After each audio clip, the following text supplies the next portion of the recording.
আর নয় চিন্তা, আর নয় ভাবনা, এবার বাংলাদেশে চলে আসছে হারবাল সাপোর্টার। আপনি কি ভিডিও বানাতে বানাতে ক্লান্ত? সংসারে অশান্তি, ভিডিও বানাতে রুচি হচ্ছে না? আপনার ভিডিও কি কখনোই ফরিতে যায় নাই? আপনার আইডি কি দিন দিন কঙ্কাল হয়ে যাচ্ছে? আপনার কি ঘন ঘন হয়? আপনার আইডি কি ঘন ঘন ফিউজ হয়? লাইক ভিউ হয় না?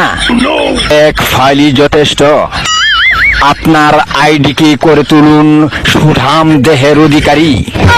আপনার আইডিকে প্রতিদিন ভিডিও সেবন করান, সকাল বিকাল সন্ধ্যা, আর টিকটক ফরিও কাপান। হ্যাঁ ভাই, তাহলে আর দেরি নয়, আজ চলে আসুন কবিরাজ বাড়ি। এখানে টিকটকের 100% কঠিন ও জটিল রোগের চিকিৎসা দেওয়া হয়।